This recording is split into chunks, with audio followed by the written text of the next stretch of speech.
ladies and gentlemen, boys and girls, children of all ages, right now, and I mean right now, we have a very special treat for you tonight. On this road to the biggest show of all time, the champ is in the building. That's correct, ladies and gentlemen. We have the GWW Undisputed World Heavyweight Champion, the leader of the final chapter. He is the final resolution. I still call him the Bloodhead Bombshell. He is Seth motherfucking Brault. Thank you so much, sir, for taking the time out because we understand that you have a very busy schedule. And I want to thank you again for taking the time out to sit down with me for this interview. How are you, sir? I am fantastic, Jinx, and I couldn't be happier to be here with you and everybody else in the Grindhouse, and I can't wait to get this interview started. Very good, very good. Well, sir, with that being said, let's get right into it, man. Listen, for over 500 days, you have stood on top of that mountain here in GWW. How have you assessed this run that you've been on for, again, 500 plus days and being the longest reigning champion in this company's history? Well, first off, it's a fantastic question, Jinx, and I thank you for that. When you talk about aura, there is no better a person to define the word than yours truly. I stand here before you today 549 days and counting as the undisputed champion. Truly an era-defining reign as far as title reigns go. Now, it's no secret that I introduced this championship into the Grindhouse to signify my new era for GWW, one of hard work and determination, and I can confidently say that I've delivered that for everyone here in GWW as the undisputed champion. Challenger after challenger, defense after defense, I've faced them all, and I've walked out still your champion. I firmly believe, you know what, no, scratch that. I know that no matter what happens at Holy Grail 3, nobody will ever do what I did with this title, or even come close to it. My mark that I left here in GWW as the undisputed champion will live on to be the greatest of all time throughout the history of this company. And I will go down in the record books as the single greatest champion of its time and all time, truly defining the term undisputed. Very nice, very nice. Well, sir, we thank you for all of that. But let's move on very quickly. The final chapter, speaking again of dominance, not only your title runners, the undisputed champ, but also with final chapter. You guys are one of the most dominant factions in the history of Call. Some will say starting to show cracks, especially here in the foundation as of late. The bickering, if being nice, the bickering with Adam Epps and Rigoni. Now, listen, I'm just an outsider looking in, but I need to know, and I think the people honestly need to know, what indeed is going on with the FC, and how do you manage to cope with everything going forward, heading into this huge match at HG3? Well, it's no secret that the final chapter is going to have our hands busy at Holy Grail 3. We're definitely going to be, we have a lot to do that night. You hit the nail right on the head. We're one of the most dominant, but also one of the most successful factions in all of CAW. We've also been around the longest. I don't know if there's been a faction around as long as we have. We've been going on 7+ years at this point. In every form, in every inception, it's been around. The FC has prevailed, and if you want to ask me how we plan to get through this, we're going to do what we've always done. We're going to persevere. We're going to get through that adversity, and we're going to overcome it like we always do. And as far as this whole Adam Epps problem, this isn't the first time the FC has had a problem. But I have the utmost faith in that Anthony Rigoni is going to handle it at Holy Grail 3. In fact, I see no one better to handle that problem than Anthony Rigoni. Very good. Very good. So we're going to put the ball in Anthony Rigoni's court. I ain't got no problem with it. You heard the man. Rags, get the job done dealing with Epps. Matter of fact, get it done for all of us dealing with Epps. I think I'm okay with saying that. I think I'm okay saying that. So June 8th, as you're aware, sir, in the main event, that GWW Undisputed Heavyweight Championship is up for grabs and the biggest event in call history. Now, your opponent is a man who historically I haven't cared for, but has recently turned over a new leaf. He is the 2024 Men's Chaos Theory Rumble winner. He is Brandon G. Williams. As everybody knows him, that's BGW. Now, you being the longest reigning champion over 500 plus days, what flaws do you see in your challenger? How do you plan to expose them? And what limitations do you think BGW can exploit on you? I mean, it's no secret that BGW is trying to be a changed man. And I can empathize with that. I myself, despite how I've been received from the fans here, have done my very best to do what I do for them. That being said, Brandon has some very obvious flaws. I mean, let's be honest, the man can't pick a lane to save his life. He can't decide if he's a good guy this week or a bad guy next week, whether he walks alone or in a pack, whether he's for these people or for himself. And most importantly, whether or not he can focus on the task at hand.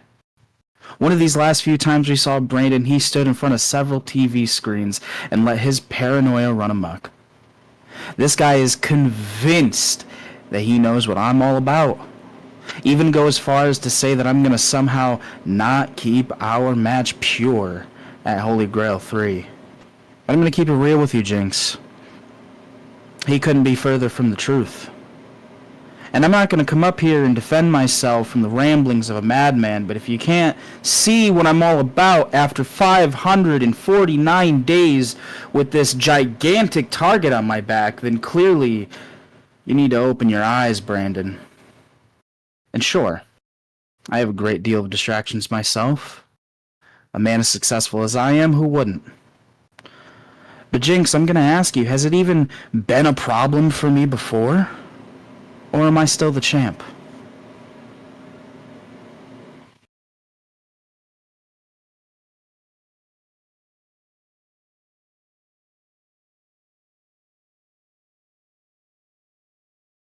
There hasn't been a problem, and you are, of course, still champ, my good man.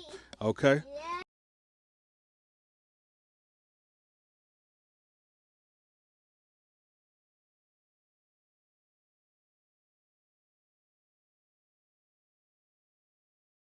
Now, Seth, BGW has made a proclamation on the purity of this match. And that word has come up a lot. Pure. Yes, it has. Pure.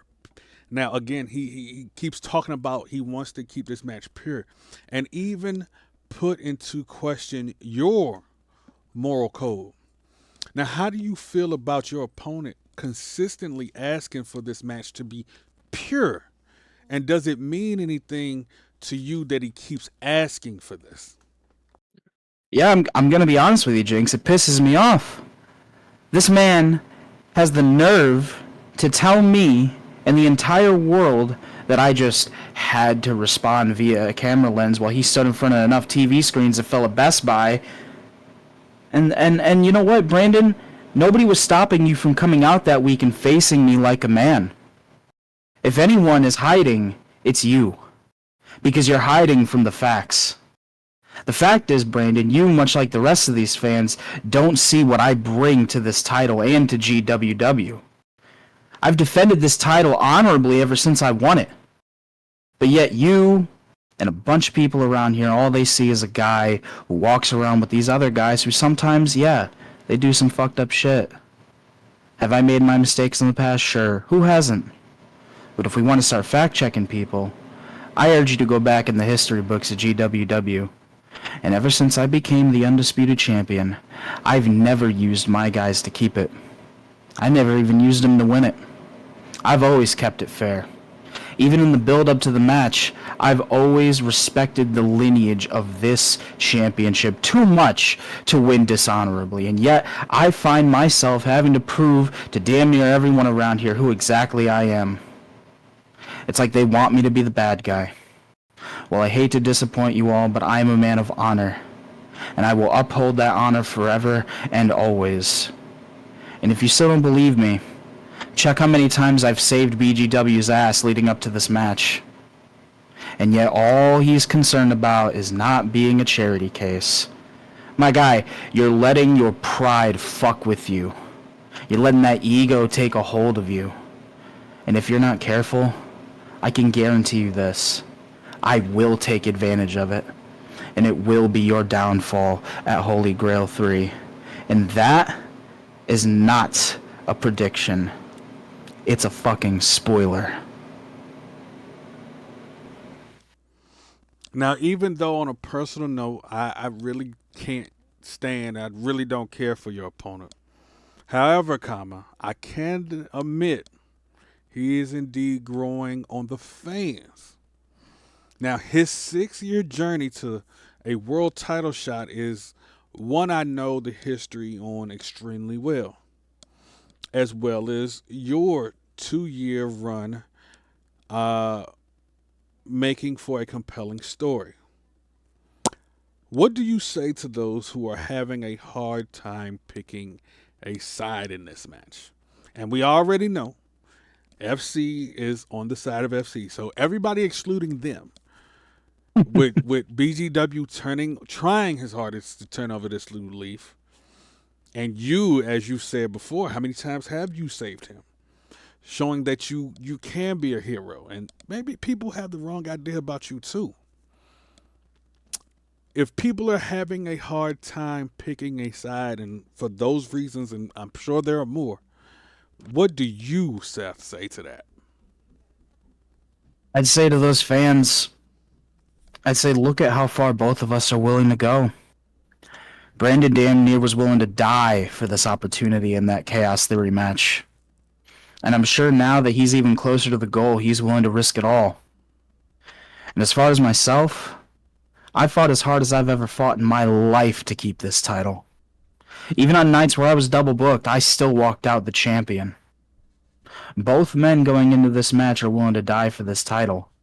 It's a classic story of the longest reigning champ ever, the ultimate, the final boss, right? Not to, rip off any nicknames, versus the underdog. And it's hard to picture BGW an underdog, but I mean, let's face it.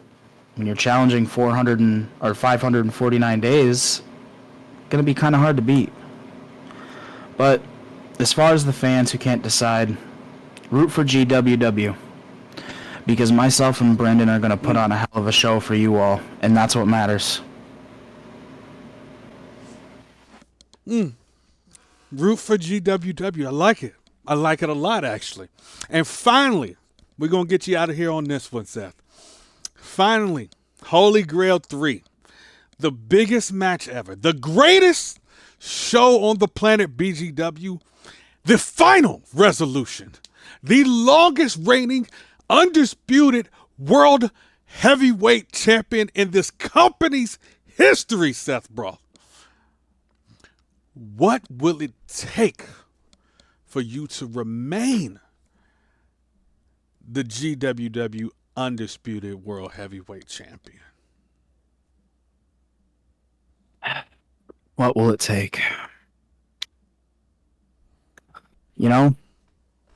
I don't really know. I don't have an answer for you. I mean, I've been champion for so long, it's safe to assume I'll walk out still the champ, but I've never had an opponent like Brandon before.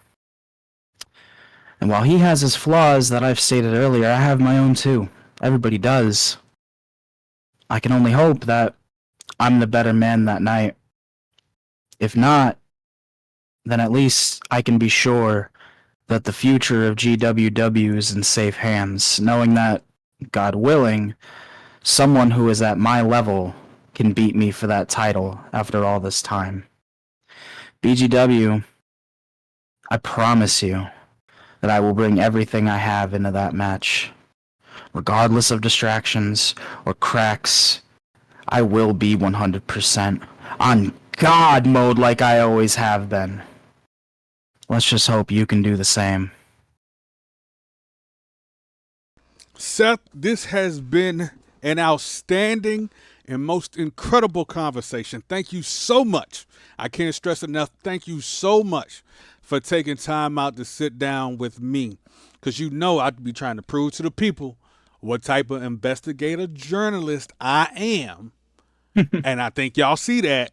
Y'all stop playing with your boy. Investigative journalism at its finest right now. Thank you again for sitting down with us. Good luck to you, sir, and BGW. Good luck going forward. You have done an amazing job as our world champ, and we look forward to seeing what else you have in store on this amazing historic run. Thank you, champ. Thank you for joining us, and I thank all of you for watching this interview and listening closely. And I surely hope this has helped you pick a side. Are you Thank you team very much, BGW? Jinx. Are you team BGW? Or are you team Seth?